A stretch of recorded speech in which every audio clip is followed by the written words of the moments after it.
condition berkaitan dengan pembiasan cahaya ni. Pembiasan cahaya ni biasanya dia akan memerlukan sekurang-kurangnya dua medium yang berbeza ketepatan optik. Kalau dia sama ketepatan optik, dia tidak berlaku pembiasan lah. Okey, jadi dia sekurang-kurangnya perlukan dua. Kalau perlu banyak, banyaklah. Ada boleh je dia pergi banyak medium. Tapi kalau peringkat SPM ni, biasanya kita ambil dua medium yang berbeza. Berbeza dari segi apa? Berbeza dari segi ketumpatan optik. You jangan tulis ketumpatan saja. Dia ketumpatan optik. Suara saya dah jadi rock. Okey.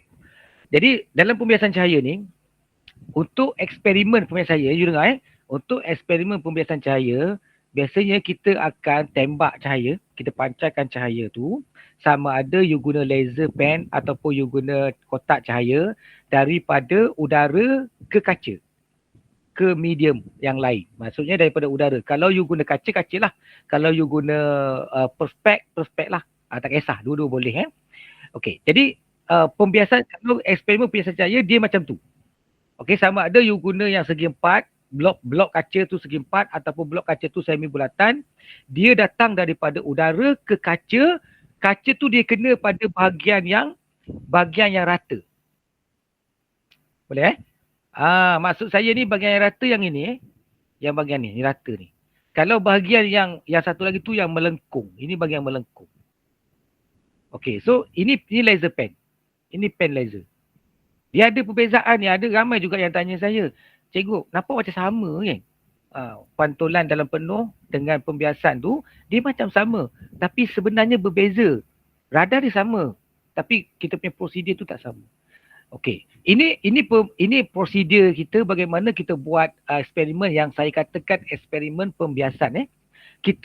Tujuan kita nak mengkaji hubungan antara sudut tuju dengan sudut pembiasan ataupun sudut biasan. Yang ini adalah sudut tuju. Maksudnya dia datang kalau cahaya tu datang daripada mana, itu sudut tuju. Okey, ingat balik, sudut dia sentiasa datang ataupun kita ambil nilai sudut tu daripada garisan normal ke sinar tu. Maksudnya inilah kita punya sudut I tu. Sudut tuju I. Okey, yang 30 tu kat sinilah 30. So ingat baliklah siapa-siapa yang lupa tu. Kalau di sini bukan sudut tuju, ini bukan I.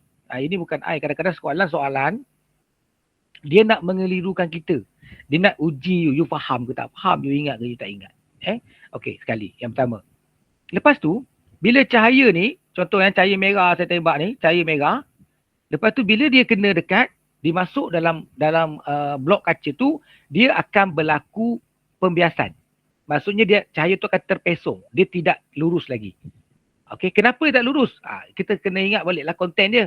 Tapi jaranglah dalam kertas tiga ni tak tanya lah macam tu kan. You sendiri tahulah kenapa dia bengkok. Kenapa dia tak jadi jalan terus je? Kenapa tak bergerak lurus? Kan? Okey, itu cerita lain lah.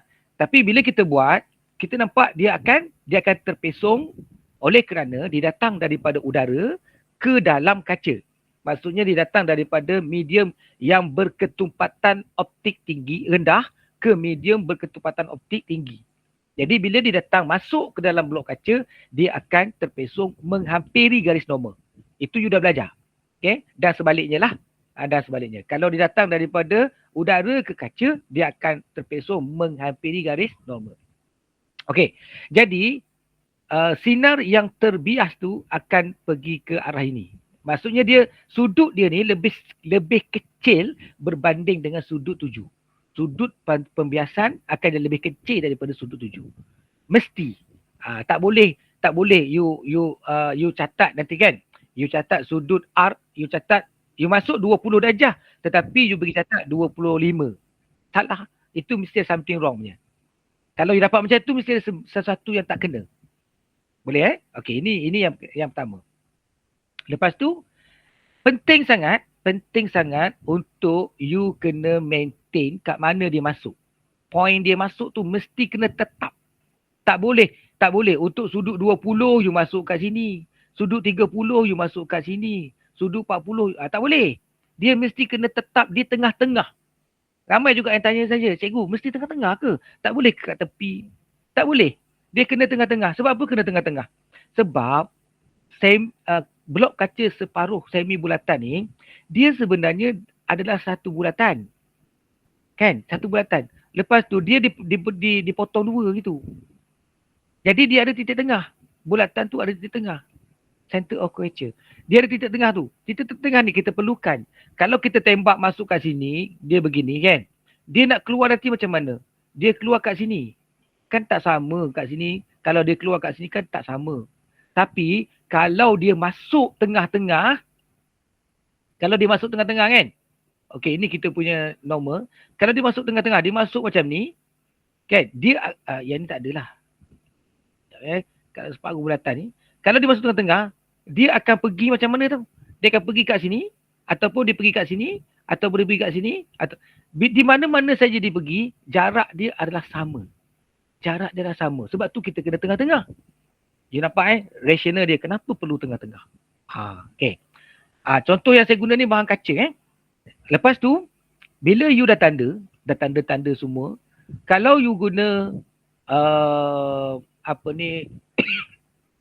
blok kaca semi bulatan, you boleh tanda di belakang. Sebab tu saya kata lebih mudah tadi. Contoh. Bila you buat yang 50 bila you buat 50, you tembak dekat 40 ni, you tembak kat 40, dia pergi macam ni. Dia akan pergi lurus tau.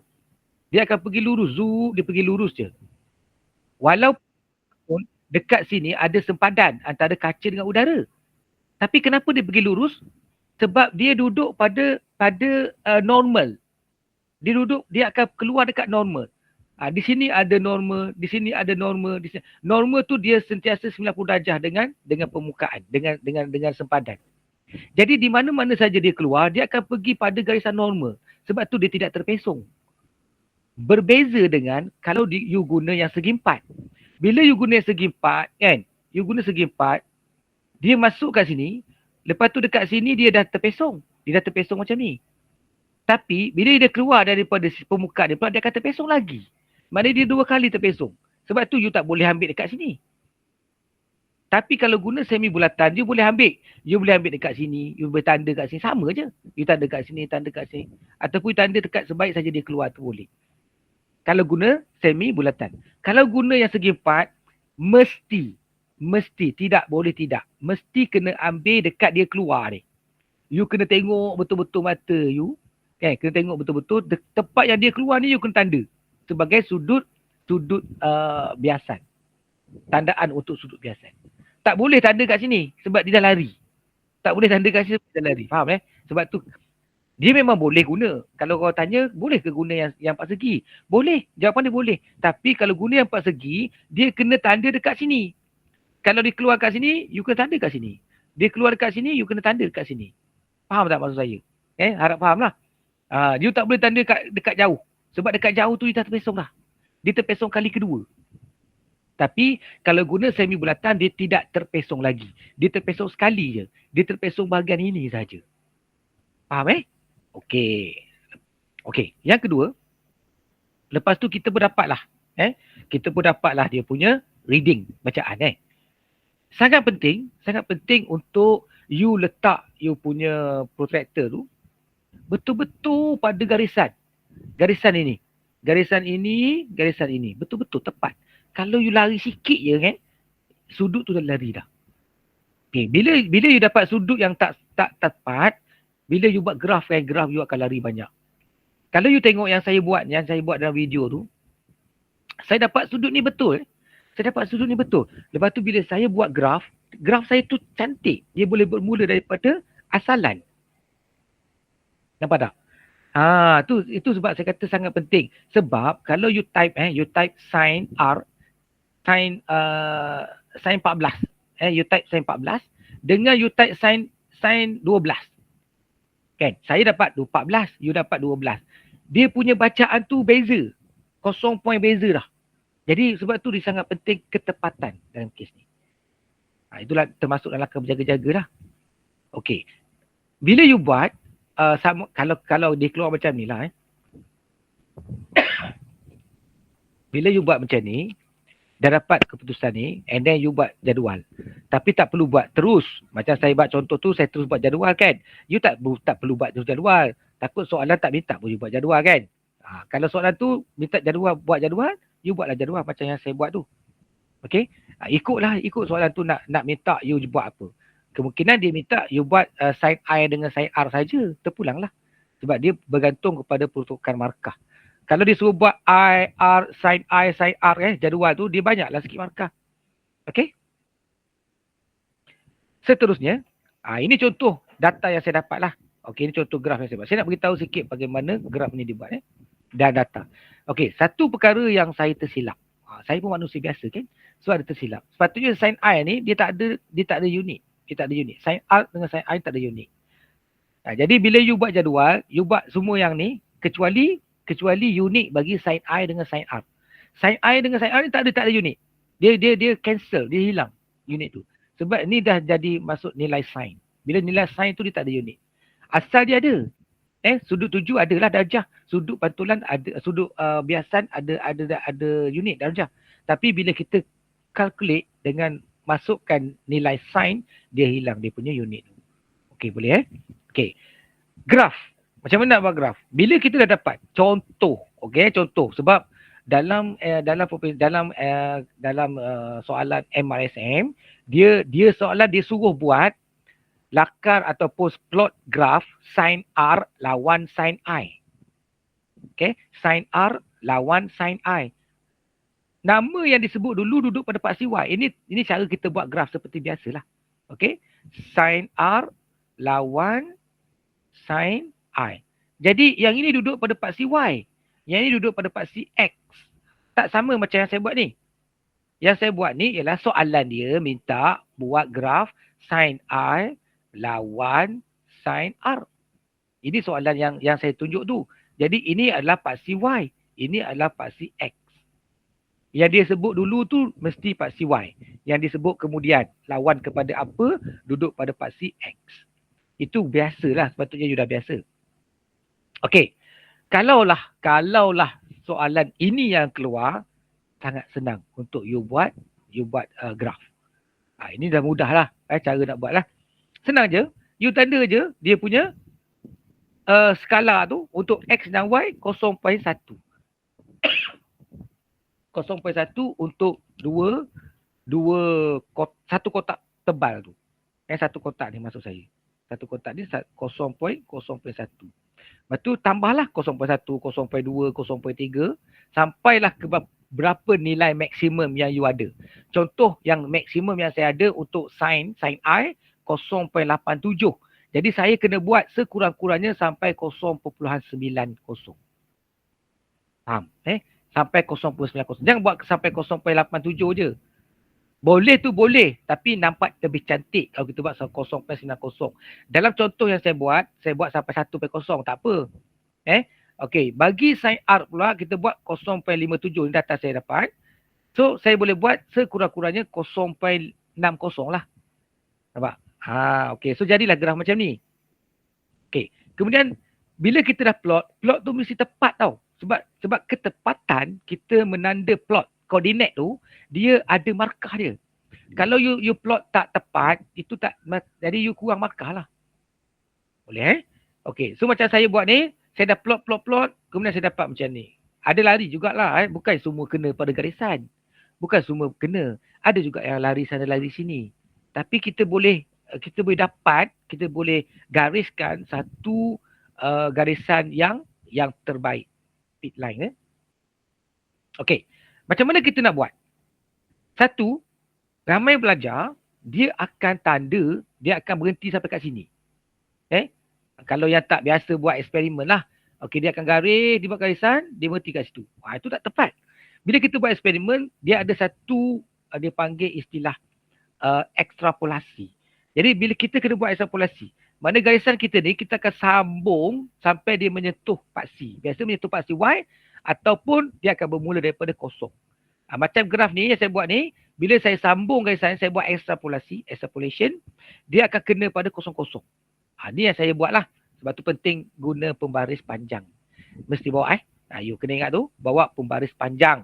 Alat tulis tu kena lengkap lah. Okey. Lepas tu tengok pada soalan. Soalan tu minta kita buat kecerunan, cari kecerunan. So kita kira lah kecerunan. Macam mana nak kira kecerunan? Syarat dia. Kecerunan tu kita kena buat segitiga tu. Segitiga untuk dapatkan kecerunan.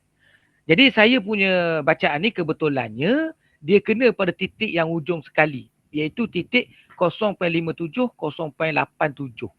Ini adalah koordinat yang ujung. Bila saya dapat koordinat ni, saya terus je tarik sampai ke bawah.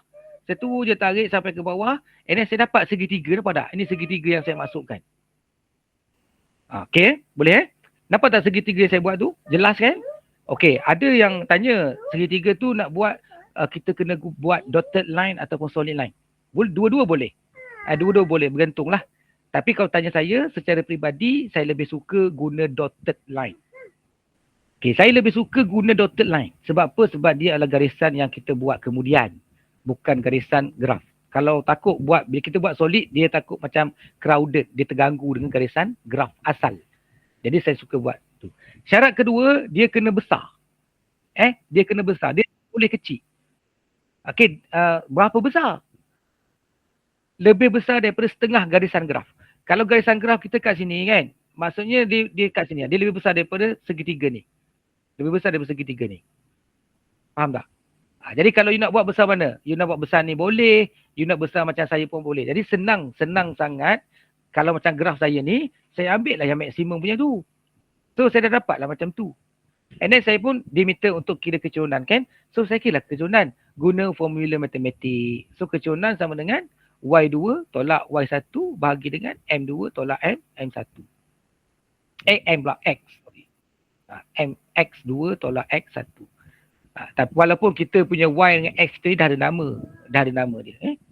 Okay. So lepas tu bila kita buat graf, kita pun tengoklah soalan. Dia nak soalan apa seterusnya, kita jawablah. Okay, nanti kita akan tengok soalan.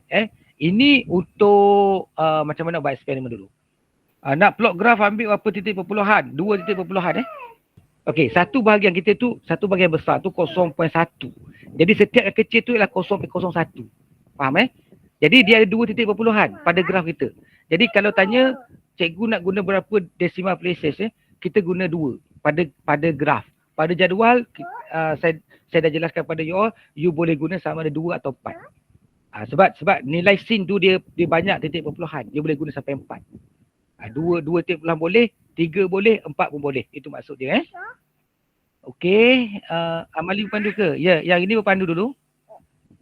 Yang tak berpandu, you boleh rujuk pada saya punya soalan tu. Dalam soalan tu saya detailkan dia punya prosedur. Jadi you boleh rujuk. Kalau tak ada berpandu pun, you tengoklah soalan-soalan yang berpandu. Maknanya dia punya cara nak tulis prosedur tu ada pada yang berpandu tu. Sama je. Boleh ke cari kecerunan graf guna titik yang tak diplot? Boleh. Boleh tapi susah lah. Kalau you cari yang memudahkan kita. Kalau dia kena pada titik yang kita plot, kita dah ada koordinat tu. Dia mudah lah. Tak perlu lagi kita kecil-kecil mata kita nak cari koordinat baru kan. Yang ini adalah bacaan yang secara teori dia. Dalam buku teks ada. Contohnya kalau vacuum dan udara tu dia 1. So dia punya indeks biasa 1. Minyak zaitun, perspek tu akrilik tu. Sejenis plastik 1.5. Kalau nak bandingkan dengan kaca, beza sikit je. Kaca kita guna tu kaca jenis crown 1.52, 1.53 macam tu. Malah akrilik pun ada yang jenis 1.6 pun dapat. Dia akrilik ni kalau ikut dia punya teori dia antara 1.5 hingga 2. Jadi kalau ada cikgu ataupun you guna, you dapat sampai 1.8 ke kan? Kemungkinan boleh jadi, tak ada masalah sebenarnya, ada. Sebab kalau dia bergantung pada grade akrilik yang kita guna tu. Bukannya semua sama. Ini satu senarai yang awal. Okay? So kalau Intan tengok Intan 2.42. Maknanya Intan tinggilah dia punya nilai indeks biasa dia. 2 lebih. So apa yang memberi kesan ataupun apa yang penyebab kepada indeks biasa yang tinggi tu? Dia punya ketupatan optik dia. Lagi tinggi ketupatan optik, lagi tinggi dia punya indeks biasa dia. Kalau nak bandingkan plastik dengan kaca, mestilah kaca lebih tinggi kan? Itu secara yang biasa, normal. And then yang kedua ni pantulan dalam penuh. Yang ini saya tak letak satu benda yang keutamaan pantulan dalam penuh, tapi saya nak jelaskan jugalah. Nak jelaskan juga bagaimana kita nak buat secara ringkas. Okey, ini yang ada dalam buku teks lah. Kalau you tengok dalam buku teks tingkatan 4 tu, dia ada satu prosedur dia bagi. Okey, aktiviti 6.3 tu dia ada prosedur. Dia tak suruh kita buat sudut 10 darjah, 20 darjah, 30 darjah, bukan. Dia tak suruh macam tu. Dia suruh kita bermula daripada kosong darjah, lepas tu kita tingkatkan, kita tambah sudut tu perlahan-lahan supaya sudut biasan yang terhasil. Ini sudut biasan ni. Ini yang terbias. Sudut biasan yang terhasil ni sampai satu ketika tu dia keluar, dia akan pergi pada sepadan. Dengan kata lain, yang pergi pada sepadan tu dia sebenarnya 90 darjah sudut dia. Barulah kita nak tanda kat sini sudut berapa. Begitu. Sebab apa? Sebab sudut 7, bila mana sudut biasanya ialah 90 darjah, maka sudut 7 itu juga dikenali sebagai sudut genting. Boleh faham? Itu maksud dia lah. Ini adalah hukum pantulan. Sebab dia dah masuk dalam geng pantulan, dia kena patuhi hukum pantulan itu sendiri. Okey Jadi dua benda yang kita lihat di sini ya. Yang pertama, kita nak tentukan sudut genting. Kalau eksperimen ni lah. Biasanya kalau eksperimen ni saya target kalau masuk dia bersifat tidak berpandu. Okey, cara tulis tu saya dah share dekat grup macam mana cara prosedur untuk melakukannya. Yang pertama untuk tentukan sudut genting. Yang kedua untuk kita tunjukkan fenomena pantulan dalam penuh. Bagaimana dia berlaku. So ada dua perkara di situ. Kalau eksperimen ni. Kalau eksperimen tadi tu kita nak tengok hubungan di antara sudut 7 dengan sudut biasan. Yang kedua kita nak cari indeks biasan bagi kaca. Kenapa bukan indeks biasan bagi udara? Okey. Tadi saya tak jelaskan kan? Okey, saya undur balik. Kan macam ni. Kenapa indeks biasan? Indeks biasan kita ialah N sama dengan sin I bahagi dengan sin R. Ini adalah formula indeks biasan yang kita guna. Sebenarnya ini adalah Y. Ini adalah X. That's why lah kita letak pasti Y itu adalah sin I. Nampak Kalau katakanlah macam soalan MISM tu, dia suruh kita buat graf sin R melawan sin I. Maknanya pada Y itu ialah sin R. Jadi bila kita buat kira kecurunan, dia tak dapat benda ni. Dia akan dapat kecurunan M sama dengan sin R bahagi dengan sin I. Ini bukan formula indeks biasan. So kecurunan bagi graf sin R melawan sin I bukan nilai indeks biasan. Maknanya kita tak boleh dapat secara direct indeks biasan daripada kecurunan tersebut. Boleh tak kita dapat indeks biasan daripada kecurunan tu? Boleh. Tapi kita kena cari salingan dia. Kita kena buat 1/. Contohnya kan 1/n sebenarnya untuk sin R bagi dengan sin I tu. Maknanya nilai yang kita dapat tu bukan nilai sebenar. Kita kena 1/, nilai itu barulah kita dapat dia punya nilai yang sebenar indeks biasan. Okey? Jadi soalan yang MISM tu dia berbeza sikit lah. Berbanding dengan soalan yang saya bagi, saya memang dah suruh, soalan tu memang suruh kita buat dakarkan graf sin I lawan sin R. Itu beza. You kena tengok tu sebab dia melibatkan formula rumus. Okay. Jadi bukan saja-saja dia suruh buat graf tu. Okay. Sangat biasa, common. Kalau dia suruh buat graf, biasanya mesti dia suruh kira kecurunan.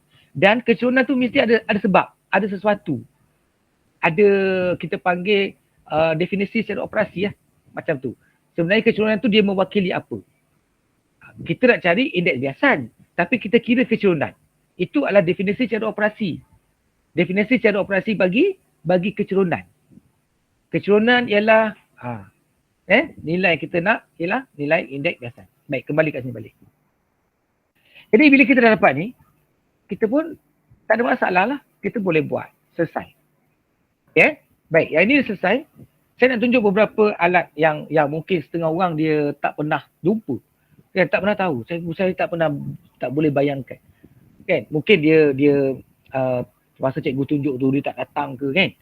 Jadi saya tunjuk ini adalah contoh kotak cahaya ni. Ini yang kita masukkan kotak cahaya. Lepas tu dia ada celah.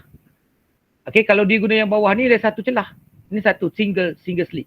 Yang ini ada triple slit, ada 3 slit, ada 3 bukaan. Maknanya kalau diguna 3 bukaan tu, dia akan banyaklah cahaya tu keluar macam ni. Yang ini diguna 4 celah. 5. Nampak? Ada 5. So ada 5 alur cahaya keluar. Yang ini diguna 1. Dalam eksperimen kita diguna 1. Diguna 1 celah dia. Supaya kita dapat satu sinar yang jelas keluar. Okay. So mereka yang guna kotak cahaya ni kalau tak ada masalah dari segi pemasangan, dia lebih mudah untuk didapat baca sudut. Baca sudut tu lebih mudah. Sebab laser dia bukan jenis datang macam ni tau. Dia cahaya dia bukan macam ni. Kita nak cahaya tu datang macam ni. Masuk dalam dia punya kaca. Kalau laser dia datang macam ni. Bila datang macam ni dia payah sikit. Kita tak apa nampak. Sebab tu ramai yang dah cuba buat, dia kata cikgu susah dapat cikgu, kenapa? Sebab apa? Sebab dia datang macam ni. Cahaya tu datang. Kalau cahaya tu datang macam ni cantik. Sebab bila dia datang dia akan terpesong. Nampak jelas. Okay? Macam ni lah. Macam yang ni nampak. Dia terpesong tu kita nampak jelas. Tapi kalau guna laser pen tu, dia macam payah sikit. Kena adjust sikit. Ataupun buat satu modifikasi lah. Okay? Dan modifikasi ni dibenarkan, sepengetahuan saya dibenarkan, iaitu kita letak satu benda pada bahagian depan laser tu. Ini peralatan yang canggih lah. Yang memang ada dijual, satu set. So tak perlu lagi nak guna jangka sudut luar. Kita dah ada satu set tu lengkap dengan jangka sudut, kat mana kita nak letakkan kita punya kaca, bentuk-bentuk kaca pun berbeza-beza boleh guna. Boleh bayang Okey, baik. Ini yang kita guna pen tu yang saya masukkan sebagai modifikasi tu, yang pernah ditunjukkan oleh seorang profesor di universiti. Okay, saya punya sifu lah saya punya sifu tu. Okay, dia kata letak je satu rod kaca. Kan? Satu rod kaca di depan laser tu nak keluar tu. Bila kita tembak tu cantik. Nampak ni cantik kan? Kita boleh nampak. So senang lah. Macam yang saya buat tu kan nampak dia macam tak sharp kan? Macam ni dia lebih sharp lah. Sebab dia akan hasilkan cahaya yang plain tu. Cahaya tu dia macam nipis. Dan penggunaan dia kena macam ni. Dia punya rod kaca tu dikedudukan dia macam ni. Kedudukan macam ni. Bukan kedudukan macam ni. Okey, bila kedudukan macam ni, cahaya tu akan pergi macam ni. Cahaya tu akan pergi macam ni. Boleh bayang gitu. Jadi bila dia cahaya pergi macam tu, bila dimasuk dalam kaca, kita nampak dia terpesong. Mudahlah. Okey, tapi yang ni jangan tulis dalam langkah berjaga-jaga. Kan? Takut ada nanti tulis gunakan sepotong rod kaca pada bahagian depan laser pen supaya cahaya lebih mudah dilihat. Yang tu jangan guna sebab ini memang dia macam tambahan tau. Dia macam extra. Jadi kita tak guna sebab bukan semua guna yang ni. Okey Baik. So itu berkenaan dengan eksperimen yang kita buat. Seterusnya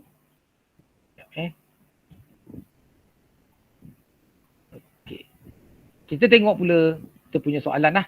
Okay, sekejap saya baca dulu. 2 tempat perpuluhan lebih selamat. Yes. Untuk jadual 4 titik perpuluhan tapi untuk graf kena 2 titik perpuluhan. Okey, saya dah beritahu tadi. Tak kena titik asalan macam cikgu. Okey, kalau tak kena titik asalan, kamu buat je apa yang ada lah. Kalau bila kamu buat plot, dia adjust macam mana pun dia tak boleh.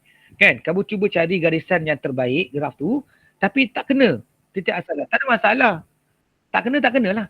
Cuma apabila kamu tulis, jika di soalan tu dia nak ditanya apakah hubungan kan? Jadi hubungan kamu berdasarkan kepada graf. Hubungan antara sinar sudut 7 dengan sudut biasan, dia bergantung kepada graf yang kamu dapat. Kalau kamu dapat graf tak mula daripada asalan, jangan tulis berkadar terus. Okey, tak boleh berkadar terus lah. Dia secara linear lah, bernikat. Dia bukannya berkadar terus. Kalau berkadar terusnya, dia mesti bermula daripada zero. Daripada asalan, origin. Kalau macam tak kena ke zero tu, tak boleh tulis. Tapi betul ke salah? Jawapan dia, betul juga. Sebab hubungan itu, dia bergantung kepada graf yang kamu dapat. Janganlah kamu dapat graf yang tak kena pada asalan, kamu pergi tulis berkadar terus. Salah jadinya. Walaupun teorinya betul. Okey, sebab soalan tu dia kata berdasarkan pada graf anda. Bukannya berdasarkan pada teori. Okey? Tu kena hati-hati. Okay? Kadang-kadang kita tahu teori kan. Bila kita buat jadi lain. Okey, kemudian ini soalan-soalan dia. Kita bincang sepintas lalu. Ini yang saya dah tunjuk tadi. Ini yang saya masukkan dengan prosedur yang saya buat secara lengkap tu. Okey. Satu lagi. Macam prosedur yang saya buat ni, kita bermula daripada 20. Tapi soalan, kalau soalan ni keluar macam ni, dia tak semestinya bermula daripada 20. Dia tak mesti keluar daripada 20. Dia bukan bermula daripada 10. Lepas tu dia jadi 20, 30, 40, 50. Tak semestinya bermula daripada 20. Dia juga mungkin boleh keluar bermula daripada 15. Terpulanglah, kena ikut soalan lah. Okey, kemudian ini soalan dia. Yang ni pun kita dah bincang banyak kali kita bincang dekat grup tu. Okey, saya beri jawapan sepintas lalu. Nyatakan pemboleh ubah yang dimanipulasi. Pemboleh ubah yang dimanipulasi kita ialah apa yang kita kawal lah. Yang kita kawal ialah sudut 7. Okey, tulis ada sudut 7. Boleh tak tulis sudut saja? Tak boleh. Okey, kalau tulis sudut saja dia general. Banyak sudut benda lain lagi ada. Jadi sudut tu kena ada sekurang-kurangnya 2 perkataan ini. Sudut 7. Tulis 7 saja pun tak boleh. 7 saja tak boleh. Dia mesti ada sudut. Sebab dia ada kuantiti fizik lah. Jadi sudut ni adalah kuantiti fizik. 7 dia lengkap. Kalau you tulis 7 saja tak lengkap. Okey, pemboleh ubah yang bergerak balas, kita nak tengok apa kesan dia. Kita lihat pada sudut biasan. Senang kan? Okey, sudut biasan. Okey, boleh tak kalau nak tulis I saja? Nak tulis I saja ataupun nak tulis R saja? Boleh tak? Okey, ni orang cari penyakit lah. Kan? Dia cari penyakit. Dia nak uji penanda. Kan? Dia kata nak uji penanda lah, nak bagi markah ke tak bagi markah. Jangan macam tu. Jangan macam tu. Jangan kita nak uji-uji orang macam tu. Tak boleh. Siapa kita kan untuk uji penanda. Kalau cikgu uji kita tak apalah. Itu memang kerja cikgu. Tapi kalau you nak uji cikgu tak boleh. Itu kurang ajar nama dia kan. You janganlah buat I dengan R tu. Walaupun boleh. Walaupun boleh. Tapi jangan buat lah. Sebab I memang dah dijelaskan. Dia beritahu I tu apa. Dekat prosedur, I tu dah beritahu. I tu lah sudut 7. I lah sudut 7. Jadi kalau you tulis kat situ I pun boleh. Cuma janganlah macam tu tak best lah. Jangan kedekut sangat Okey, tulis je sudut 7. Dan sudut biasa. Okey, pemboleh ubah yang dimalarkan. Apa yang kita konsisten. Apa yang kita kekalkan sepanjang eksperimen yang kita buat tu. 2 benda yang selalu saya jawab. 2 benda yang selalu saya sebut ialah ketumpatan optik. Ketumpatan optik kaca. Ataupun blok kaca. Ataupun apa lagi? Panjang gelombang cahaya. Panjang gelombang cahaya yang digunakan. Mana kita boleh gunalah. Sebab benda ni memang penting. Kita kena maintain. Tak boleh sudut 10 kita guna benda lain. Sudut 20 kita guna cahaya lain. Tak boleh. Dia mesti konsisten, mesti kekal.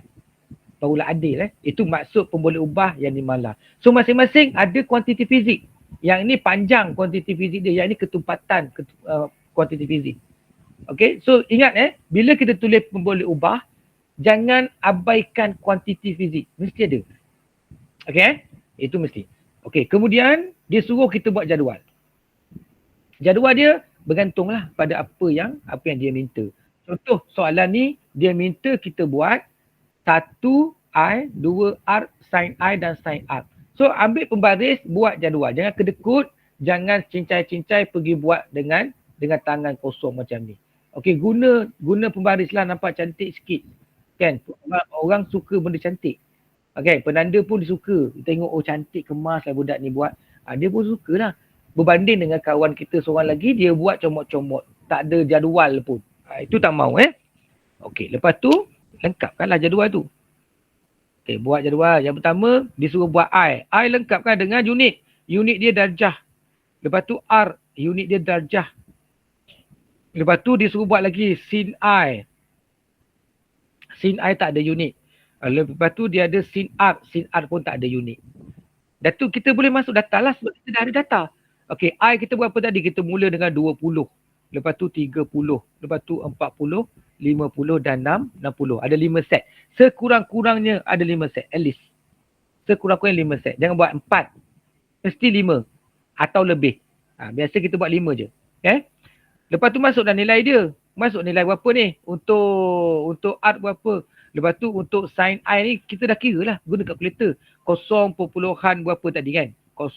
Okey, saya ambil contoh 0.20, 0.31, 0.46. Ni saya ambil random saja. 0.50, 0.62. Contoh saya nak beritahu kat sini dalam kertas 3 ataupun amali dia sangat penting dari segi konsistensi ni. Termasuklah konsisten you tulis titik perpuluhan.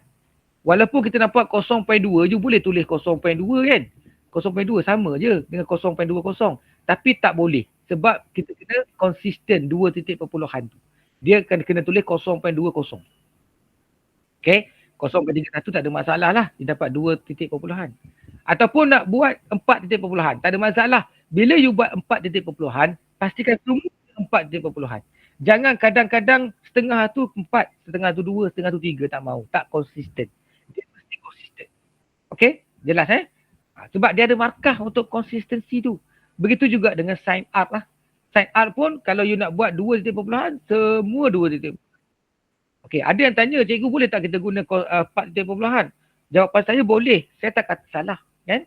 Tapi saya lebih suka jadual yang kita buat ni, inilah yang kita nak guna dalam graf nanti.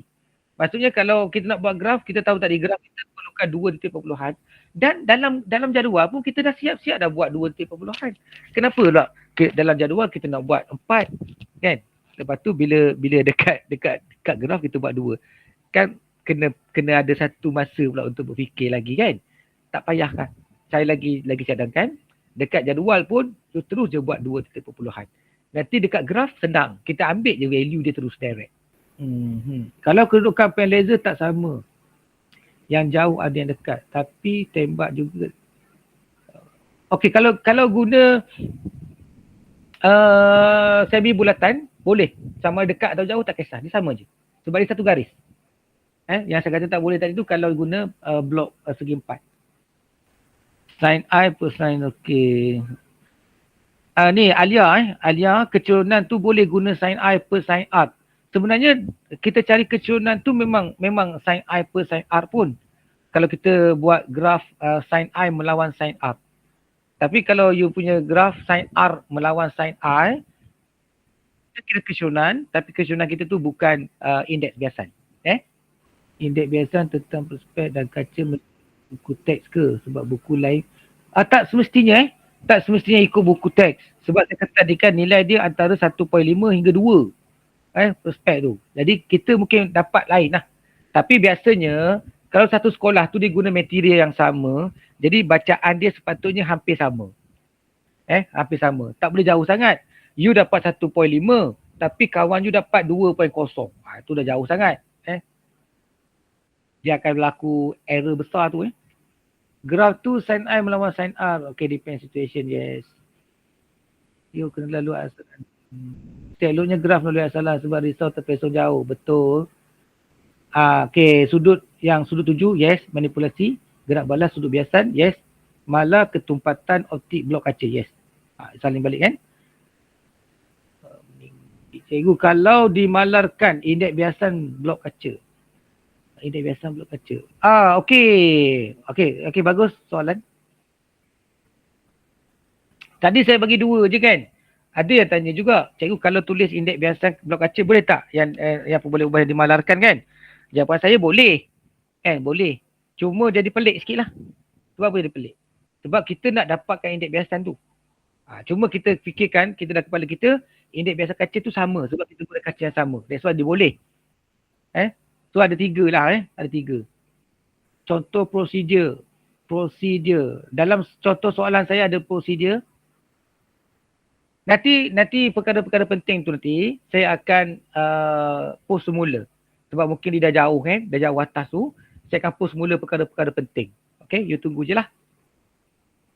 Kalau saya lupa ingatkan Kalau pantulan dalam penuh ada ke pun boleh ubah? Tak ada. Kan? Pun boleh ubah dia macam mana? Mana sudut 7, kita tak kira sudut 7. Dia mungkin soalan dia tak tanyalah pasal pun boleh ubah. Dia mungkin akan tanya pasal konsep lah. Pasal konsep-konsep. Itu yang payah tu nak buat soalan dia. Dan saya rasa dia mungkin tak adalah kot pantulan dalam penuh tu. Harap-harap tak adalah. Okey, berkarat terus. Yes, hubungan berkarat terus jika dia garis lurus dan bermula daripada asalan. Kalau dalam bahasa Inggeris thickness of glass block, optical fiber, kenapa pakai optical fiber of glass? Mana ada pakai fiber glass? Sekejap saya faham ni.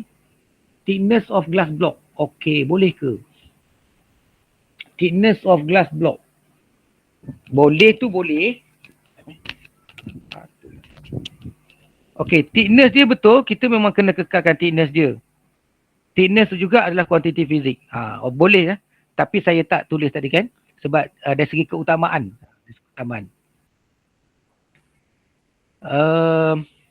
Jangan tulis jenis lah. Jangan tulis jenis. Jenis blok kaca. Tu tak mau. Kita kena bagi tahu kuantiti fizik. Jenis tu bukan kuantiti fizik. Hubungan itu ikut graf. Kalau graf lalu asalan berkala terus. Kalau graf tak asalan, ya bertambah secara linear. Ya betul. Terima kasih. Dalam buku teks tulis indeks biasan sebagai pemboleh ubah yang dimalahkan. Okey, boleh. Yang cakap tadi lagi tinggi ketupatan, lagi tinggi sudut biasan ke? Lagi tinggi ketupatan optik, lagi tinggi indeks biasan. Yes. Bandingkan dengan kaca dan intan. Okey, intan tu sangat tumpat, sangat tinggi ketupatan dia. Okey, cikgu kalau soalan tanya jelaskan cara nak kawal pemboleh ubah. Nak jawab apa? Cara nak kawal pemboleh ubah. Yang prosedur tu lah. Prosedur tu. Mana kita gerakkan, kita tanda. Okay, contohnya kita nak pemboleh ubah yang dimanipulasi, kita nak tandakan sudut tuju kan. Gunakan jangka sudut, dapatkan sudut tuju 10 darjah. Contoh. Itulah cara kita nak ubah mengendalikan pemboleh ubah yang dimanipulasi. Lepas tu pemboleh ubah yang bergerak balas tu, macam mana kita nak dapatkan sudut tuju, sudut biasan tu. Itu cara dia. Dan ada dalam prosedur. Okey, definisi secara operasi. Definisi secara operasi untuk eksperimen penyiasan cahaya. Macam mana nak tulis? Dalam fizik jarang ada soalan berkenaan dengan definisi secara operasi. Tapi ada, dia boleh tanyalah. Contohnya dalam kes ni, definisi secara operasi bagi kecerunan. Kan? Bagi kecerunan. Sebenarnya kecerunan tu apa benda sebenarnya? Kita sebenarnya bukan kita cari kecerunan. Kita nak cari ialah indeks biasan. Itu maksud definisi secara operasi. Maknanya sesuatu benda yang kita nak tetapi kita tak boleh dapat dia. Kita kena cari benda lain yang mewakili dia. Itu yang digambarkan. Kata cikgu aku kata. Okey, cikgu awak kata dalam fizik tak ada definisi operasi. Okey, ya betul. Hampir tidak ada. Tapi dia boleh tanya. Dalam sains adalah. Jangan sangat kita jumpa. Mungkin tak pernah jumpa lah. Tak adalah. Tapi sebenarnya benda tu wujud. Cikgu, inference macam mana? Inference dalam fizik simple sangat. Okay. A mempengaruhi B. A mempengaruhi B. So macam mana kita nak buat? Maknanya A tu ialah pemboleh ubah yang dimanipulasi. B ialah pemboleh ubah yang bergerak balas. Maknanya kalau apa manipulasi kita apa? Sudut tuju kan? Sudut tuju mempengaruhi sudut biasan. Itu inference. Dia sangat ringkas. Dia bukan macam hipotesis. Hipotesis dia ada direction. Maknanya kalau kita kata sudut tuju meningkat, kita tambah. Okey, sudut tuju bertambah, sudut pantulan, sudut pembiasan bertambah. Maknanya ada direction kat situ. Okey, tapi kalau inference, dia simple je. Nak mudah senang je sebenarnya. Tutup mata pasal inference. Tak payah jawab inference dulu. Kalau ada soalan hipotesis, jawab hipotesis je dulu. Okey, buat ayat hipotesis lah. Semakin tu. Jawab soalan hipotesis. Lepas tu, salin balik jawapan hipotesis tu ke dalam inference. Faham tak? Salin balik jawapan hipotesis tu ke dalam inference. Maknanya apa? Maknanya jawapan inference dia boleh sama dengan jawapan hipotesis. Tapi jawapan hipotesis dia tak boleh sama dengan jawapan inference. Contohnya kita kata inference A memberi kesan kepada B. Kan? A memberi kesan kepada B. A mempengaruhi B kan? Dalam hipotesis tak boleh jawab macam tu. Sebab hipotesis dia lebih strict, dia lebih detail. Dia kena ada direction. Tapi dalam inference dia boleh terima ayat hipotesis.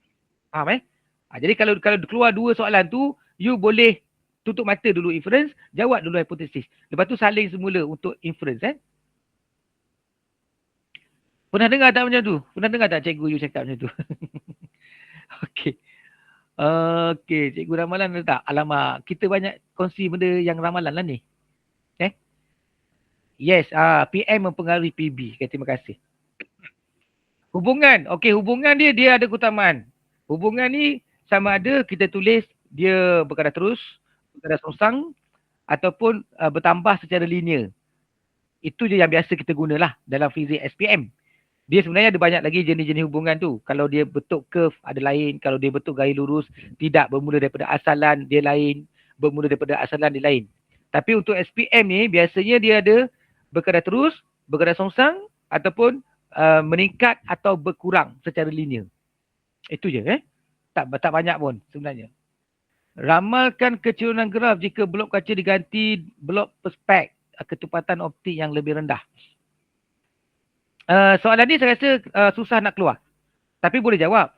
Okey, kalau kita guna sesuatu yang kurang ketepatan optiknya. Contohnya macam perspek. Kita guna kaca, lepas tu dia tanya, kalau guna perspek macam mana? Jadi apa yang berlaku kepada kecerunan dia? Kecerunan dia akan berkurang. Sebab dia bergantung kepada indeks biasan tadi. Kita tahu kaca lebih tinggi indeks biasan berbanding dengan perspek sejenis plastik. Jadi dia punya kecerunan dia akan lebih rendah. Okey. Tapi saya lebih kepada soalan yang tanya bukan digantikan dengan perspek, diganti dengan intan. Mana kita guna perspek, ada sekolah guna perspek, ada sekolah guna kaca. Kan? So macam susah lah nak tanya kan. Antara dua tu. Nak ganti antara dua tu sebab dua-dua diguna. Jadi soalan dia lebih kepada apakah jadi kecerunan jika guna intan. Macam soalan MSM tu. Saya cenderung pada yang itulah kalau ditanya soalan tambahan. Jadi jawapan dia kalau guna intan, kita tahu tadi indeks biasan intan, dia ketepatan dia lebih tinggi. Betul, ketepatan dia lebih tinggi ataupun indeks biasan dia lebih tinggi. Maka kecerunan dia akan lebih tinggi. Kecerunan dia lebih tinggi berbanding dengan kecerunan yang kita dapat tu. Kalau kita guna perspek ke, kalau kita guna kaca ke, tapi soalan tambahan dia tanya pasal kalau guna intan bagaimana? Jawapan dia kecerunan akan meningkat ataupun lebih tinggi. Soalan hubungan berdasarkan graf kita. Ya, betul. Yang salah tu sebab graf tak lalu asalan. Saya dah bagi tahu tadi kan. Dia tanya berdasarkan pada graf kita. Janganlah kita jawab berdasarkan teori. Kita dapat lain tapi kita bagi jawab ikut teori. Tak betul lah. Okey, cikgu, tapi kan untuk graf sin I melawan sin A tu dia kena berkadar terus kan. Maksudnya dia kena tak semestinya. Dia tak semestinya lalu asalan. Dia bergantung pada eksperimen yang kita buat. Ada orang dia buat dapat bermula daripada origin, asalan. Ada orang dia tak dapat. Pernah dah dicuba-cuba tak dapat. Ada sikit lari. Jadi dia tak boleh guna berkadar terus lah. Secara teorinya berkadar terus. Tapi kita jangan jawab secara teori. Kita jawab secara apa yang kita dapat. Langkah berjaga-jaga ialah eksperimen dilakukan dalam bilik gelap supaya alur sinar lebih mudah dilihat. Okey, bagus. Betul. Hafal yang itu. Sebab memang kalau kita guna eksperimen cahaya, itu adalah langkah berjaga-jaga yang terbaik. Yang keutamaan dia tinggi. Kita kena buat di kawasan yang gelap. Ketepatan tinggi, indeks biasan tinggi. Ya, betul. Ketepatan tinggi, indeks biasan tinggi. Ketepatan optik. Ketepatan optik. Tak penting pun lalu asalan ke tak, asalkan hubungan ikut graf. Betul. Ya, betul. Dah jelaskan tadi. Langkah berjaga-jaga, kedudukan mata perlu berserenjang dengan skala jangka sudut semasa berukur. Semasa ambil ukuran untuk mengelakkan ralat parallax. Yelah tu. Yang ini langkah berjaga-jaga ni yang macam kawan kita tulis ni, langkah berjaga-jaga ni bersifat universal. Okey, dia bersifat universal. Maksudnya semua eksperimen yang memerlukan kita ambil bacaan pada skala. Tak kira lah skala tu pada jangka sudut ke, pada pembaris ke, pada termometer ke, pada ammeter ke, pada voltmeter ke, apa saja alat ukur, alat pengukur yang ada skala, kita boleh guna langkah berjaga-jaga tu. Dia general. Jadi general. Kalau yang general ni, kita tak berapa galakkan sebenarnya. Tapi kalau you tak tahu sangat, kan, yang spesifik punya, tak tahu. Tak terfikir pasal nak buat dalam gelap tu, tak terfikir kan. Jadi you tulis yang general tu.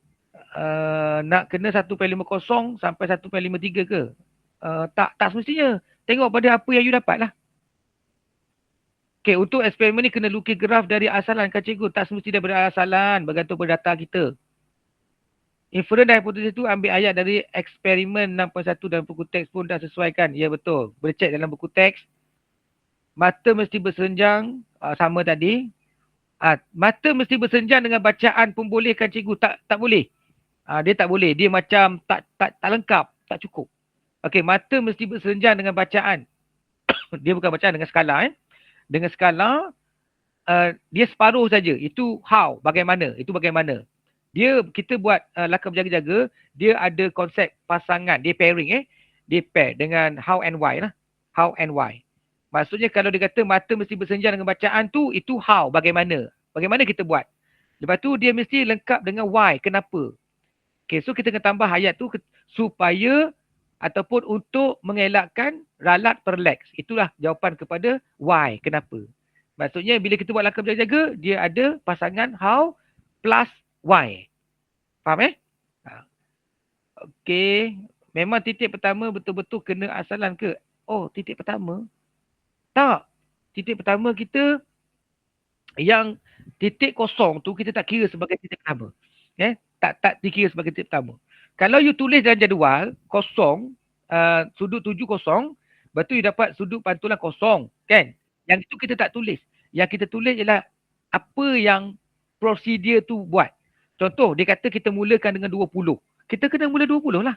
Kalau prosedur tu disuruh kita mula dengan 10 darjah. So kita mula dengan 10. Okay, dia takkan suruh kita mula daripada kosong. Mungkin ada yang terpengaruh dengan pantulan dalam penuh kot. Pantulan dalam penuh memang prosedur dia kita bermula daripada kosong. Tapi dia tak state kan kita mula kosong, 10, 20, tak ada. Dia suruh kita bermula daripada kosong, sudut 7. Lepas tu kita tambah sehingga kita dapat sudut biasan dia 90 darjah. Itu berbeza, itu tak sama. Yang kita bincang ni pasal pembiasan. Bukan pantulan dalam penuh. Okey. Baik, cikgu saya kata, kalau keputusan kita dapat salah, kita kena ikut teori. Macam mana kita tahu salah? Kan? Kalau kita tahu salah, senang pula kan? Masalah kita tak tahu betul ke salah. Kan? Kecuali kita tahulah kan? Maksudnya indeks biasan. Indeks biasan tu. Lepas you kira tu, you tahu teori dia 1/5 kan? Tapi bila you dapat 1/7. Kan? Lepas tu you kata kena ikut teori. Tak semestinya sebab you dapat data lain. Graf you lain. So macam mana you nak beritahu benda yang berbeza? Itu jauh sangat lah Tapi jangan risau. You buat betul-betul. You akan dapat jawapan data yang betul. Ini you terlalu risau sangat ni. Ramalkan kecerunan graf jika blok kaca diganti dengan perspek. Tadi kita dah jawab tadi. Ketepatan optik yang lebih rendah. Cikgu bukan kecerunan akan meningkat ke? Okey. Dia tengok pada graf. Dia tengok pada graf. Kalau graf yang soalan yang di depan sekarang ni, soalan ni sin I melawan sin R. Bila you buat graf sin I melawan sin R, bila kita guna perspek, tadi asal kita guna kaca, kalau soalan tanya, kalau kita guna perspek macam mana kan? Kita tahu perspek mempunyai indeks biasa lebih rendah, lebih kecil berbanding dengan kaca. Jadi bila indeks biasa dia lebih rendah, maka kecerunan tu secara logik je dia akan dapat lebih rendah, bukan lebih tinggi. Kalau kita guna graf sin I melawan sin R. Ini berbeza kalau dalam soalan, dia minta you buat sin R melawan sin I. Dia akan jadi terbalik. Kan? Jadi kena hati-hati kat situ. Okey, bagus juga kan? Bagus juga. Tapi you kena tengok graf itu graf apa. Cikgu kalau boleh terang mengapa ketupatan tinggi, indeks biasan tinggi. Okey, dia macam ni. Kalau ketupatan optik sesuatu bahan tu objek ketupatan dia tinggi, maka dia akan, kalau dia terpesong tu, dia akan lebih banyak terpesong. Okey, dia akan jadi lebih banyak terpesong. Maksudnya bila you plot graf, dia akan dapat kecerunan tu akan berbeza sangat ketara. Jadi kecerunan tu you akan dapat lebih tinggi. Boleh gambaran awal, gambaran kasar dia macam tu lah. Kalau nak lebih detail, kita kena pergi secara mikroskopik. Kita kena tengok dari segi material pula. Kalau soalan ditanya pasal ketupatan, contohnya gelas blok diganti dengan plastik, belian. Tadi kita dah jawab tadi. Kalau saya lebih cenderung kepada dia ganti dengan belian ataupun intan. So kalau soalan asal, sin I melawan sin R, dia akan jadi semakin tinggi. Okay, dia punya kecurunan dia. Okey, soalan kalau kena asalan hubungan dia bukan terus. Kalau tak kena asalan, tak kena asalan, kita kata dia meningkat secara linear. Okey, meningkat secara linear. Kalau kecurunan dia positif. Okey, kecurunan dia positif, kita kata dia meningkat secara linear. Kalau tak kena pada asalan. Langkah berjaga-jaga ialah eksperimen dilakukan dalam bilik kelas supaya sinar lebih mudah didapat. Betul. Mata bersenjang, okey betul. Boleh tulis semua tu. Supaya dapat baca tepat. Ini lagi satu. Jangan tulis supaya dapat baca tepat. Jangan tulis. Sebab apa? Sebab semua langkah berjaga-jaga yang kita buat, memang tujuan dia memang untuk itu. Tujuan dia untuk mendapat bacaan tepat. Soalan dia pun memang tanya macam tu. Soalan dia pun ditanya, dia tengok soalan dia tanya. Untuk meningkatkan kejituan. Apa maksud meningkatkan kejituan? Untuk meningkatkan ketepatan lah. Untuk mendapat lebih tepat. Jadi tak boleh kita tulis mata berserenjang supaya dapat baca lebih tepat. Mana dia tidak melengkapi yang Y tadi. Segitiga graf bolehkah start dekat? Boleh. Yang saya tunjuk contoh tu kan dia bermula daripada kosong-kosong. Okey, kita ambil ujung kosong. Kita akan dapat maksimum punya segitiga tu. Saiz. Bagaimana eksperimen boleh kaitkan dengan panjang gelombang? Okey, sebab kita kena guna laser pen yang warna sama. Tak boleh kawan kita guna warna biru, kawan yang lain pakai warna hijau, kita pakai warna merah, tak boleh. Kalau satu sekolah tu guna warna merah, semua warna merah. Sebab dia bergantung kepada cikgu juga. Cikgu tu mesti guna warna merah juga. Sebab lain warna, panjang gelombang dia berbeza. Benda ni tak adalah ketara sangat. Sebenarnya tak ada ketara sangat. Kalau kita pakai warna merah, warna biru, warna hijau, dia tak ada ketara sangat. Tapi dia ada sedikit perbezaan. Saya takut perbezaan yang sedikit itu menyebabkan kita punya graf kita kacau. Sebab tu kita kena maintain panjang gelombang ataupun warna laser pen tu. Cahaya dia, warna cahaya. Bukan warna laser pen tu, warna cahaya. Indeks biasan tak ada unit. Indeks biasan tak ada unit. Ya, tak ada unit. Indeks biasan tak ada unit. Sebab dia memang asal dia sin I dengan sin R pun tak ada unit. Jadi bila dibahagi, sin I bahagi dengan sin R, so unitnya tak ada lah. Okey, kena ambil 2 ke 3? Ambil 2 lebih baik. Nak plot guna 2. Okey, terima kasih yang respon. Kalau tulis dalam 4 graf, susah. Susah nak tulis 4. Sebab kita cari sin. Okey, you kena faham macam ni. Kita ada data primer dengan data sekunder. Data yang kita ambil direct daripada jangka sudut, dia satu titik perpuluhan. Kalau tak ada titik perpuluhan kan. Tapi yang kita nak buat ni ialah data sekunder. Data sekunder ni data yang kita dapat daripada pengiraan. Bukan data primer. Kalau kita nak buat graf tu daripada data primer, yes, dia tak ada titik perpuluhan kat situ, kita ambil direct. Sebab dia data sekunder. Cikgu, kalau kita plot graf sin R lawan sin R, tukar tu intan kecurunan berkurang. Kecurunan berkurang. Jadi kecurunan pun tak ada unit. Kecurunan pun tak ada unit. Betul. Sebab dia memang Y bahagi dengan X. Okay, Y bahagi dengan X. Kalau Y pun tak ada unit, X pun tak ada unit, so tak ada unit lah. Hipotesis tak boleh macam ni ke cikgu? Berkadar langsung. Boleh? Boleh juga. Kalau kita, dia hipotesis ni kan dia hubungan. Kita nak tengok hubungan awal. Kita buat kesimpulan awal, hipotesis ni. Tapi sebab kita tak tahu, hipotesis ni kita tak tahu tau. Kita tak tahu dia, sebab kita belum buat eksperimen. Hipotesis ni dia berlaku sebelum buat eksperimen. Maksudnya saintis ataupun pengkaji dia agak-agak. Dia agak-agak je dulu. Apa yang berlaku? Itulah hipotesis. Bila kita dah buat eksperimen, dia jadi kesimpulan. Maksudnya kita buat kesimpulan daripada apa yang kita buat tu. Jadi kalau kita boleh tulis berkadar langsung, berkadar songsang ke, sebab kita dah tahu secara teori. Kita boleh tulis. Soalan minta hubungan antara sin R dengan sin I tapi graf sin I dengan sin R. Jawapan mesti bertambah secara linear atau berkadar terus. Bertambah secara linear atau berkadar terus tu bergantung kepada graf tu bermula di mana. Kalau graf tu gaya lurus dan bermula dengan asalan, dia jadi berkadar terus. Kalau dia tidak bermula daripada asalan, dia jadi bertambah secara linear. Tak kira lah dia sin I melawan sin R ataupun sin R melawan sin I. Sama je yang tu. Dia akan bertambah secara linear ataupun dia berkadar terus. Cikgu ada kira-kira tak eksperimen ni? Kira-kira dia kecerunan tu lah. Kita ada kira-kira sikit lah kecerunan. 15 markah je, tak banyak. You jangan risau sangat. 15 markah. You buat dalam masa 45 minit. Sepatutnya 15 markah tu kejap je. Sebab 1 jam 15 minit tu you buat kertas satu. Kertas satu dia 40 soalan. 40 markah. Ini dia ada 15 markah je. And then dia bagi masa 45 minit. Kalau ikut dari segi masa tu tak padan pun dengan markah tu. Tapi sebab you kena buat aktiviti kan. Okey, apa lagi? Ada kecerunan, ya betul. Ada relate dengan pantulan dalam penuh ke? Ada relate dengan pantulan dalam penuh? Tak ada. Kalau eksperimen ni tak ada eksperimen ni. Sebab pantulan dalam penuh, dia mesti cahaya tu dari medium berketupatan tinggi ke medium berketupatan rendah. Maknanya dia mesti daripada kaca ke udara. Yang kita buat ni adalah daripada udara ke kaca. Daripada ketupatan rendah ke ketupatan tinggi. Pantulan dalam penuh tak berlaku dalam kes kita ni. Kalau kecerunan ambil titik asalan dengan titik last. Ya betul. Boleh. Alif boleh Kecerunan tu ambil titik last. Titik yang kena pada garis lah.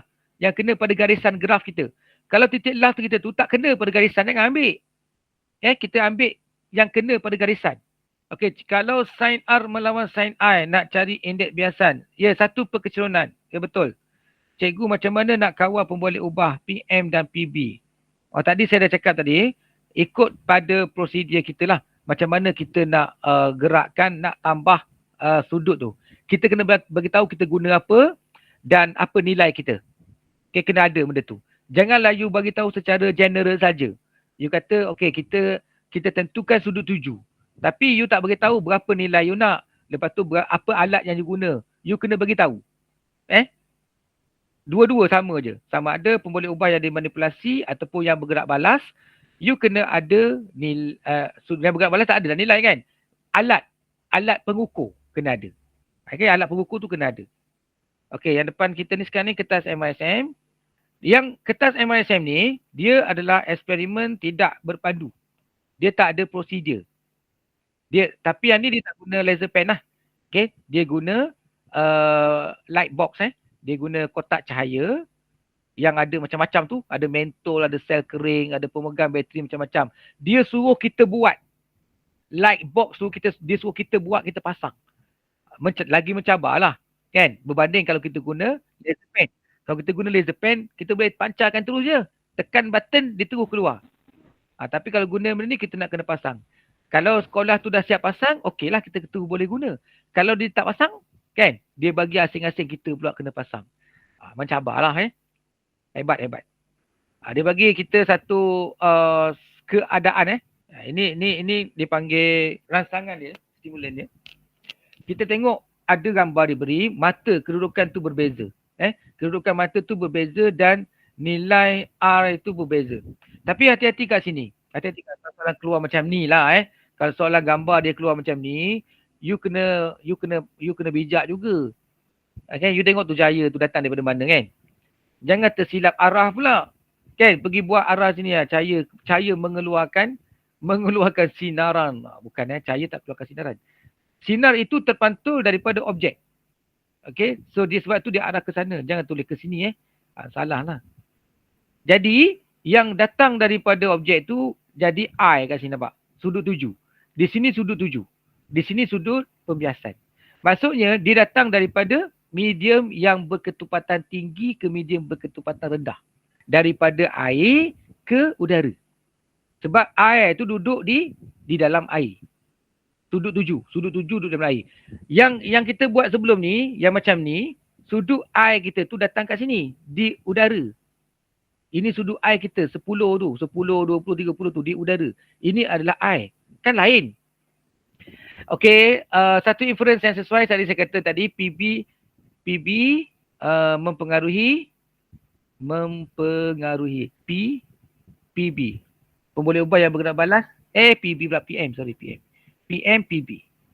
Ini dia punya formula dia lah. Okey, hipotesis. Tadi kan saya kata tutup mata kan. Okey, hipotesis kita boleh kata apa? Kita tahu dia kata terus kan. Kita tulis ayat hipotesis lah Saya nak guna perkataan apabila. Boleh juga Apabila sudut 7 bertambah. Okey. Sudut biasan turut bertambah. Okey tak? Faham tak? Lengkap tak ayat tu? Ayat tu lengkap tak? Boleh begitu je. Lepas tu tadi kan saya kata, boleh juga. Semakin besar sudut tuju, semakin besar sudut. Boleh juga. Saya guna perkataan apabila. Mana tengoklah kesesuaian perkataan yang you nak guna. Ayat yang sama, you boleh tulis dekat inference. Boleh Sebab sebenarnya ayat ini juga dia merujuk kepada tindakan yang berlaku kepada pemboleh ubah yang bergerak balas itu. Siapa yang memberi tindakan itu? Pemboleh ubah yang dimanipulasi. Maknanya pemboleh ubah yang dimanipulasi sedang mempengaruhi pemboleh ubah yang bergerak balas. Dengan menggunakan radas yang diberikan. Tadi ada senarai radas tu, rancang. Ni berkata rancang Plan. Kita nak buat plan. Satu eksperimen untuk menyiasat hipotesis yang dinyatakan. Maknanya betul ke semakin bertambah sudut tuju, semakin bertambah sudut biasan? Betul ke hipotesis tu? So kita kena rancang satu eksperimen menggunakan radas yang diberikan. So dia kata penerangan anda hendaklah mengandungi susunan radas. Maksudnya kita kena lukis lah. Ini kena lukis. Bagaimana kita nak buat radas tu? Prosedur eksperimen termasuk satu kaedah mengawal pemboleh ubah yang dimanipulasi. Okey, macam mana? Maksudnya prosedur ni kita boleh banyak, kita boleh tulis panjang-panjang, tapi kena ada benda yang dia wajib masuk. Contohnya kat sini dia kata kena masukkan kaedah bagaimana kita mengawal pemboleh ubah yang dimanipulasi dan kaedah untuk kita mengukur pemboleh ubah yang bergerak balas. Sekurang-kurangnya ada dua ni. Okey, sekurang-kurangnya ada dua ni. Dan yang lain-lain tu sebagai perkara yang melengkapkan. Benda yang wajib lah. Okay, benda yang wajib dilengkapkan oleh perkara yang sunat tadi. Kita bayangkan macam tu. Okay, so jawapan dekat belakang tu nanti kita bincang. Ni tengok ni, dia bagi ray ni, cahaya ni datang daripada udara. Daripada udara ke kaca. Maksudnya macam yang kita buat sebelum ni lah. Kalau ikut eksperimen dia ni, tak sama seperti situasi yang diberi. Situasi diberi terbalik. Tapi contoh skema jawapan diberi terbalik. Method controlling. Okay, ni. Ini saya kata tadi. Dia punya prosedur dia. Macam mana dia nak kontrol pemboleh ubah yang dimanipulasi. Lepas tu macam mana dia nak kontrol pemboleh ubah yang bergerak balas. So di situ ada satu markah. Tengok Dia kata kena ada. Ni. Nampak? Dia guna protector. Dia guna jangka sudut. Kalau tak ada jangka sudut ni salah. Kalau you tak tulis jangka sudut ni salah. Yang ini dia kena ada nilai. Kalau you tak letak nilai, salah. Lepas tu, markah yang ketiga di mana? Ni, markah yang ketiga, repeat. Ulang. Mana kita kena ada nilai yang ke 2, 3 dan 4, 5. Kita ada ulangan ni. Baru dapat markah yang ketiga. Kemudian kita rekod, buat rekod kita tadi. Ada sekurang-kurangnya ada 4 lah. Ada I, ada R, ada sin I, ada sin R. Okay, so selesai. Bagaimana dia bagi markah? Kalau you nak kaji markah ni, satu cerita lagi lah pula Asalkan kita buat semua ni. Asalkan kita buat semua tu, kita dapat markah penuh. Tak payah pening-pening kepala. Kemudian plot graph. Plot graph pun sama. Ada 7 point. Ada 7 rubrik kat situ kalau you tengok. Bagaimana markah 3 diberi. Bagaimana markah yang 2 markah diberi, 1 markah diberi. Okay. Kalau you tak faham, tanya lepas ni. Label sign R.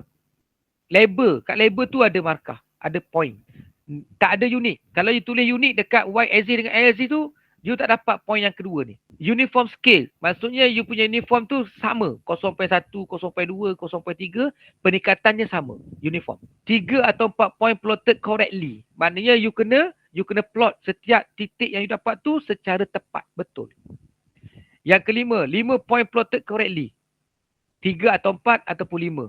Lepas tu best fit line. You buat balance straight line lah. Ada data yang tak kena atas dan bawah. Lepas tu size graph dia lebih besar daripada 5/5. Daripada origin. Maknanya senang cerita. Lebih besar daripada separuh kertas graph. Okay, state the relationship. Sin R directly proportional to sin I. Ini kita dah cakap tadi berkata terus. Okay, predict the gradient of the graph correctly. Bila kita guna spek diguna kaca kan. Lepas tu tukar kepada perspek. Dia kata increase. Dia terbalik lah. So kiranya eksperimen ni kita buat ikut gambar rajah tu ke? Means medium kaca ke udara. Sepatutnya kalau tanya saya. Kalau saya tak tengok skema ni. Saya akan buat daripada kaca ke udara lah. Sebab gambar situasi yang diberi tu begitu. Sin R bertambah secara linear dengan sin R. okey boleh kalau dia tidak bermula daripada asalan, berkadar terus atau bertambah secara linear. Kalau dia bermula daripada origin, start from 0, 0 ke dinate, then dia straight line, so dia berkadar terus. Bukan bertambah atau berkurang secara linear. Why I buat dapat berkurang secara linear? Kenapa berkurang secara linear? Maksudnya you dapat graf negatif. Sepatutnya dia bertambah. Dia sepatutnya dia positif. Dia graf positif, bukan graf negatif. Sin R lawan sin I juga kadar terus. Ya, kadar terus. Apa-apa graf pun, kalau dia mula daripada asalan, origin, kemudian dia garis lurus, dia adalah berkadar terus. Apa-apa graf pun. Okey, pantulan dalam penuh tiada pun boleh ubah inference. Memang tak ada pun boleh ubah. Cikgu, pembiasan cahaya udara ke kaca. Kalau pantulan dalam penuh, sebaliknya kan, kaca ke udara. Pembiasan cahaya sebenarnya dua-dua berlaku. Daripada kaca ke udara, daripada udara ke kaca, dua-dua tu berlaku. Tapi eksperimen yang kita tunjuk peringkat awal tadi, pembiasan ni daripada udara ke kaca. Sebab apa? Sebab kita nak bezakan dengan eksperimen pantulan dalam penuh. Pantulan dalam penuh, dia mesti daripada kaca ke udara. Mesti. Dia tak boleh daripada udara ke kaca. Kalau eksperimen pantulan dalam penuh. Okay, itu yang bahaya tadi tu. Jadi kalau murid-murid, kalau pelajar dia tak habis belajar, dia tengok situasi yang diberi dalam soalan ni kan, gambar asal dia tu, dia bukan akan terfikir, ini pantulan dalam penuh. Sebab cahaya tu daripada air ke udara. Tapi sebenarnya bila tengok soalan dia secara keseluruhan, dia nak cari pembiasan. Okay, hubungan di antara sudut tuju dengan sudut biasan. Mengapa bukan kurang? Sebab ini sin R kepada sin I. Kalau dia guna sin I lawan sin R, dia berkurang. Tapi sebab dia guna sin R melawan sin I, dia bertambah. Dia terbalik. Sebab tu kalau kita nak dapatkan indeks biasan dia, kita kena satu per kecerunan. Kita tak boleh dapat direct daripada kecerunan tu untuk tentukan indeks biasan. Soalan ni dia pelik sikit kat situ. Okey, cikgu untuk soalan ni kena lukis blok kaca kan? Lukislah, kena lukis. Dia yang bagusnya, semua radas yang diberi tu ada dalam lukisan kita. Kalau diberi laser pen, diberi blok kaca semi bulatan, apa lagi dibagi kertas, kita kena lukis, semua tu ada dalam lukisan kita. Ikis titik akhir tak sentuh garisan tu, kita nak kira kecerunan macam mana? Dapatkan titik yang bersentuhan. Kata kalau titik akhir you tak kena pada garisan, you jangan ambil titik akhir you tu. You kena ambil satu koordinat yang kena pada garisan. Jangan ambil titik yang tak kena pada garisan. Salah. Maksud kalau nak cari refractive index, hanya terbalikkan formula tu. Tak perlu 1/M. Samalah. Kalau kita terbalikkan dengan kita bagi 1/M tu sama. Okay? Sebab kecerunan dia ialah Y bahagi dengan X. You tak boleh cari kecerunan, you terbalikkan X bagi Y. Tak boleh. You buat graf, bila soalan minta you kira kecerunan, you mesti kena buat Y bahagi dengan X. Itu adalah kecerunan graf. Kalau dia suruh cari refractive index, itu dah kes lain. Refractive index itu, dia benda lain. Itu kita panggil definisi secara operasi tadi.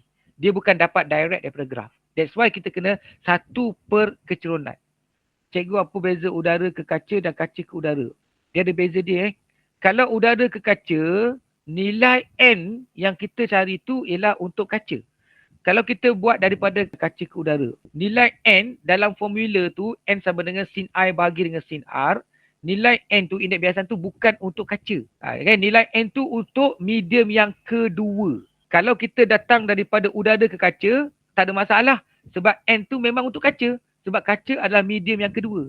Masalah dia kalau dia terbalik. Macam gambaran yang diberi dalam soalan ni kan. Gambaran diberi soalan ni, cahaya daripada air ke udara.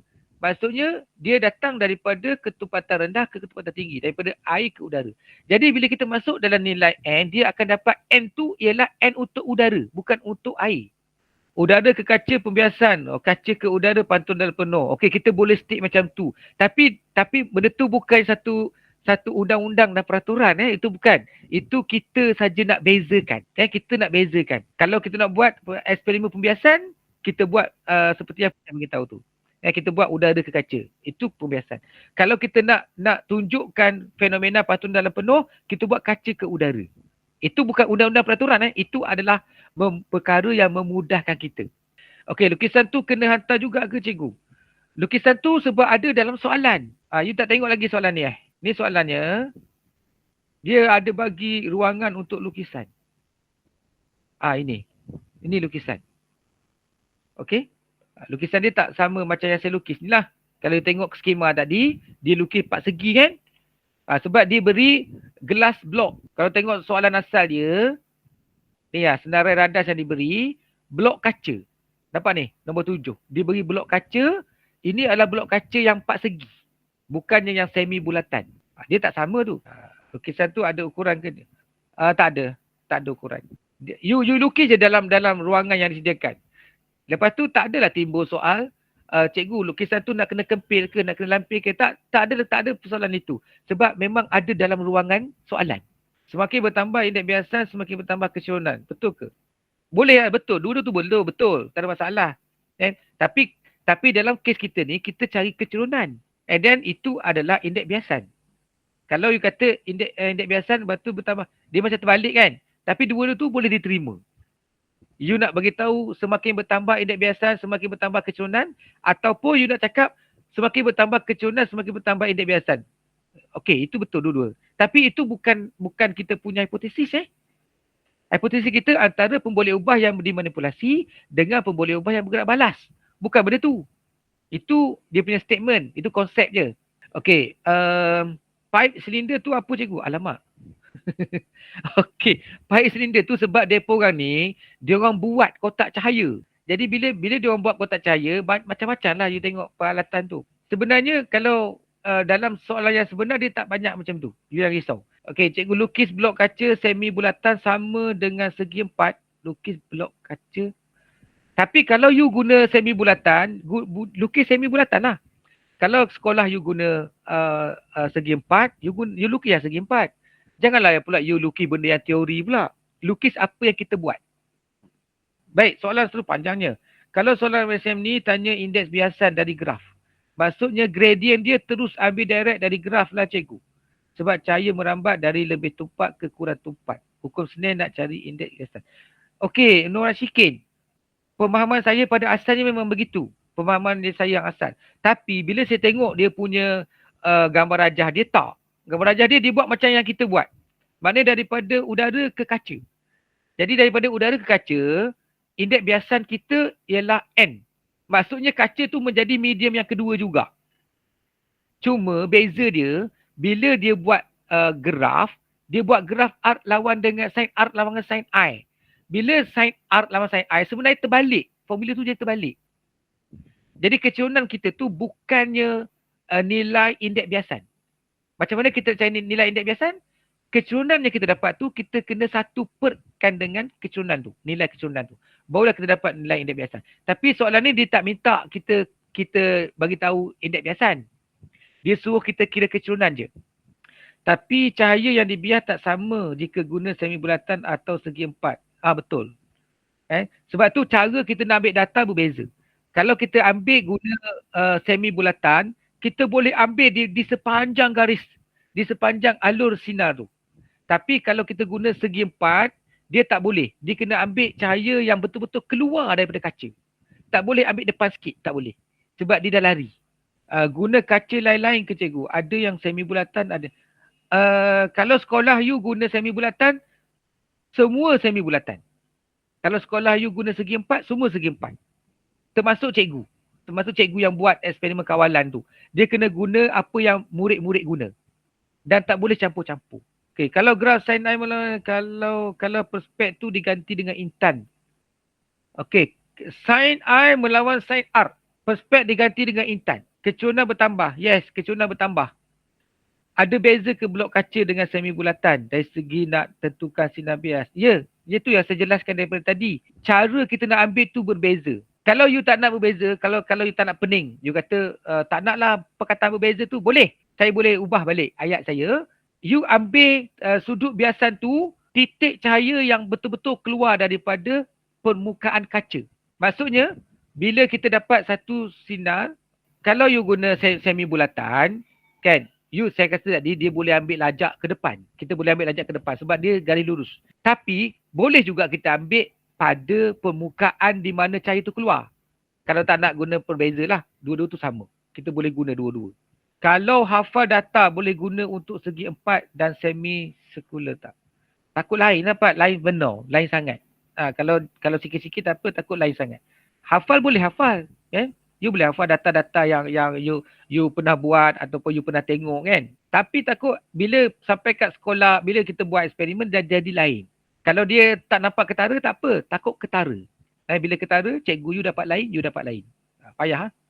Cahaya yang dibias tak sama jika guna semi bulatan atau segi empat. Kalau kita ambil direct daripada permukaan kaca sama. Okey, saya tunjuk macam ni. Kalau kita punya kaca macam ni, kan? Kaca macam ni. Okey, bila kita tembak, okey, ini dia punya normal. Bila kita tembak macam ni, tengok tak cantik lah lukis. Kita tembak, lepas tu dia akan terbias kat sini. Okey? Bila dia keluar kat sini, dia akan terbias sekali lagi. Maknanya, kalau you ambil bacaan tu kat sini, yang keluar tu ambil kat sini, tak boleh lah. Kalau kita guna yang segi empat ni. You kena ambil daripada permukaan. Permukaan ni. Kena betul-betul permukaan. Barulah betul kita ambil sudut bias. Sudut yang terbias tadi. Kalau you ambil dekat ujung ni, tak boleh. Sebab dia dah termasuk pembiasan kali kedua. Kita bukan ambil pembiasan. Kita nak pembiasan dekat sini. Kita nak dekat sini. That's why kita ambil yang ini. Kalau kita ambil dekat sini, dia tidak membaca sudut biasan yang ini. Faham? Itu beza dia. Tapi kalau kita guna yang separuh bulat tu, bila dia keluar daripada kaca, dia lurus. Dia dekat sini tidak ada berlaku pembiasan lagi. Dia garis lurus. That's why lah you boleh ambil dekat sini ke, you ambil dekat sini pun boleh sama. Itu beza antara semi bulatan dengan empat segi. Cikgu, kalau blok kaca semi bulatan tu beza saiz indeks biasan sama juga. Saya tak faham maksud dia. Maksud you berbanding dengan semi bulatan yang lain ke? Dengan yang lain. Maksud kawan-kawan you ataupun cikgu. Kalau itu maksudnya, dia sebenarnya sama. Okey, bila sekolah guna satu alat tu mesti sama dengan semua orang. Termasuk cikgu Sepatutnya nilai dia tak banyak beza lah. Perbezaan yang wujud berdasarkan kepada ralat apa yang kita dapat, apa yang kita buat. Kalau ikut teori, semua sama. Kiranya eksperimen ni akan sama dengan semua student atau ikut sekolah. Sama semua student. Semua satu Malaysia sama. Sebab tu dia ada kuarantin. You tak boleh bawa handphone. Jangan bawa handphone You kena kuarantin. Duduklah kat situ. Tidur ke kan? Baca buku. Sebab apa? Sebab takut you contact orang lain. Kiranya eksperimen ni sama. Okay, ikut sekolah sebab tak semua sekolah ada barang. Eksperimennya sama. Tetapi barang tu bergantung kepada apa yang sekolah tu bekalkan. Okay, dia dah ada senarai radas Okay, maksudnya semi sekular tidak lebih senang. Betul. Yang semi bulatan tu lebih senang daripada blok kaca empat segi. Cikgu masa eksperimen nanti adakah calon akan menjawab dalam keadaan yang makmal gelap masa mengendali? Boleh request. Okay, boleh request. Masuk-masuk tu tak gelap. Masuk-masuk tu cerah. Okay, pengawas bertugas, dia akan buka lampu, dia akan baca peraturan semualah. Lepas tu bila dah sampai masa boleh buat. Masa nak buat tu kalau perlu gelap, inform lah. Bagi tahu kepada pengawas tu. Sebab pengawas tu mungkin dia tak faham. Dia tak tahu keadaan kita. Sebab dia bukan cikgu fizik. Mungkin Mama fizik dah siap pasang curtain. Oh ya, betul. Maknanya sebenarnya sekolah dah tahu dah. Dia tak tahu soalan apa. Tapi pihak sekolah dah sediakan radas yang diminta. Soalan kita tak tahu. Tapi radas tu kita dah sediakan. Panjang gelombang cahaya digunakan boleh ke cikgu sebagai CV? Boleh lah panjang gelombang cahaya sebab kita guna cahaya yang warna sama. Tak boleh lah saya guna, cikgu guna warna merah, kawan kita guna warna hijau, kita guna warna biru, tak boleh. Kita kena standard semua sama. Dan warna yang sama kita guna untuk setiap sudut. Sebab tu dia constant. Kalau kaca tukar ke intan lagi sin melawan R, indeks biasan bertambah. Yes, bertambah. Tetapi kalau kaca tukar ke intan bagi R berkurang. Ya berkurang. Dah faham lah tu. Cikgu untuk CV perlu kata type of block atau nama blok yang kita pakai. Kalau kita nak kata ketumpatan optik blok kaca, cukuplah. Ketumpatan optik blok kaca. Ataupun indeks biasan blok kaca. Okey lah. Sebab kita tengok pada bahan yang disediakan. Contoh. Dekat soalan MISM ni, dia guna blok kaca. Okey, dia guna blok kaca kan? Jadi kita kata CV kita ialah kita guna indeks biasan blok kaca. Okey lah. Indeks biasan blok kaca. Cukup. Itu dah dapat satu markah dah. Kalau cikgu dapat bergerak terus, student dapat bertambah secara linear macam mana? Saya rasa dia ada kelonggaran. Dia ada kelonggaran. Jangan risau. Tak semestinya 100% nak ikut cikgu buat. Cikgu buat tu cikgu berpengalaman buat. Kan? Cikgu you buat berpengalaman, cantik dia buat kan. Tapi semua student tak akan dapat macam tu. Jadi dia ada pertimbangan lain lah. Jangan risau. Tapi buat yang terbaik lah. Janganlah pula buat cincai-cincai. Okey, sekejap. Saya nak respon pada ni cara lukis blok kaca. Sekejap Cara lukis blok kaca tu boleh rujuk dekat skema jawapan ni saya tunjuk. Okey, ini cara lukis dia. Boleh nampak kalau boleh nampak, itulah dia. Maknanya bacaan yang saya masuk tu you kena ambil kat sini tau. You kena ambil dekat sini. Betul-betul tempat yang dia keluar tu. You tak boleh dia sebab nanti bila dia keluar, dia akan terpesong lagi. You tak boleh ambil kat sini. Salah. You tak boleh ambil kat sini, salah. You kena ambil betul-betul pada permukaan kaca yang keluar. Sebab kita nak ambil sudut ni. Jadi sebab tu kita kena ambil kat titik tu. Okay. So saya rasa sampai kat situ saja perbincangan kita pada malam ni. InsyaAllah you all saya doakan semua berjaya dengan cemerlang. Boleh jawab dengan tenang dan dapat markah yang maksimum lah. Okay. Dan kita target A+. Jangan target rendah. Kita kena target tinggi. Okay. Terima kasih kerana menyertai dan saya harap apa yang saya sampaikan ni boleh memberi manfaat kepada you all. Jika ada sebarang kesilapan, saya minta maaf. Saya pun manusia juga. Kadang-kadang terlepas juga kan. Yang silap-silap tu. Kalau ada rasa perkara yang masih tak faham, boleh tanya dalam grup lah. Okay. So, saya rasa sampai kat situ. Jumpa lagi. Assalamualaikum warahmatullahi wabarakatuh. Dan selamat sejahtera. Selamat malam. Boleh tidur tenang-tenang malam ini. Bye-bye.